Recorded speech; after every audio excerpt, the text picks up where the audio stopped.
am now President of America, Patchy the Pirate. Oh! Oh! Hi! Hi! Hello! Merry Christmas! Merry Christmas! That's Patchy the Pirate. You party. It is Christmas. Why, I'll bet old Spongebob is gearing up for Santa Claus right now. I sure am.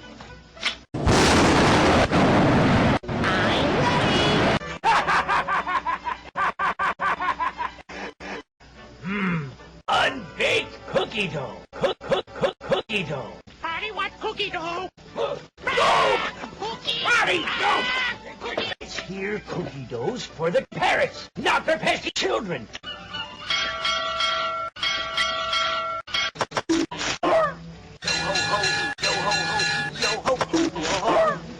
No! It's time to open fan letters! And he writes, Dear Pesky Spongebob, I am Patrick, and I was wondering if Patchy the Pirate liked potty as much as I do. Sincerely yours, Patrick. A very good question. But no! I don't like potty. They didn't? Hey! Who wants to kiss Patchy the Pirate? No, not you! Not you, Potty! No, get out of here! No, Potty! I don't want to kiss you! Good night and happy holidays.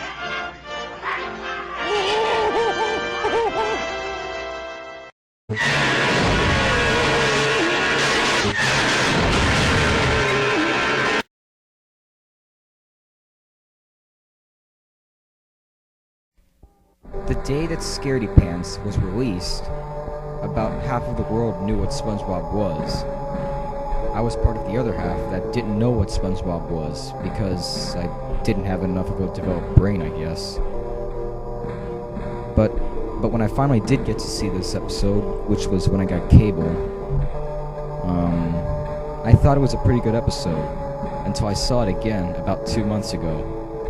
And I had an entirely different perspective on what I saw, unlike what I saw the day I first saw it.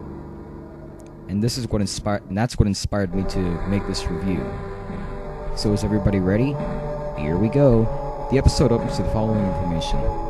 It is Halloween in Bikini Bottom, and everyone is having a blast, except for SpongeBob because he's still at work cleaning dishes, I guess. He finishes and is about to go home until Mr. Monopoly stops him for a yearly scary story. Okay, so, how is fire underwater possible? Unless, of course, they are above water and this is supposed to be a film set. Anyway, Mr. Cheap finishes his story. Squidward pops out of nowhere and says, "I've come for your pickle," which scares the hell out of this poor fellow. When I heard Squidward say, "I've come for your pickle" for the first time, I thought it was supposed to be a joke, and I laughed really hard at it. When I heard it again about 2 months ago, I didn't even understand what he just said. Anyway, SpongeBob goes home after being scared by 2 fish along the way. He is finished with a jack-o'-lantern, and just by getting one look at it, he scares the shit out of himself. If he was a scaredy pants, why did he make an object that would scare himself anyway? Unless the writers had something to do with it. Patrick knocks on SpongeBob's door, and SpongeBob sees this as a perfect opportunity to scare his friend, and someone for once. After an attempt gone wrong, SpongeBob gets scared by Patrick's stupid little costume. SpongeBob then moans, "Why can't I be frightening for once? Where's my chance? I want to scare someone now. Wah. How about calling the Flying Dutchman and asking him that if he makes you scary, you'll help him haunt Bikini Bottom for 3 days, and if he doesn't, you'll be really, really mad. Nah. Then the writers couldn't force a stupid storyline they need. Finally, the answer that is so obvious, even a caveman knows it, is given by Patrick. He should have a scary costume. Gee, thank you, wise friend. Why didn't you just buy a costume in the first place?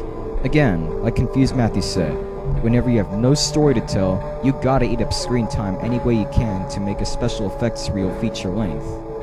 But in this case, you gotta eat up screen time any way you can to make this episode long enough for an audience to watch. SpongeBob gets disguised as a mattress after a while, with some wooden shoes from Europe. He tries to scare little kids after a few seconds, but that fails. Finally, SpongeBob comes up with a solution. Shave him down, make him round. Now, as I would know, this would have been the first thing someone would have done for a ghost costume. Make the head round. But we have to watch SpongeBob and Patrick figure this out for 5 full minutes. And most of this time, they're just talking. They're just talking each other's ears off for a while. Anyway, he gets rounded up, and then SpongeBob goes up to everyone's house and makes himself look like an idiot. After mulling it over a while with Patrick, he decides to scare everyone at a party that is happening at the Krusty Krab.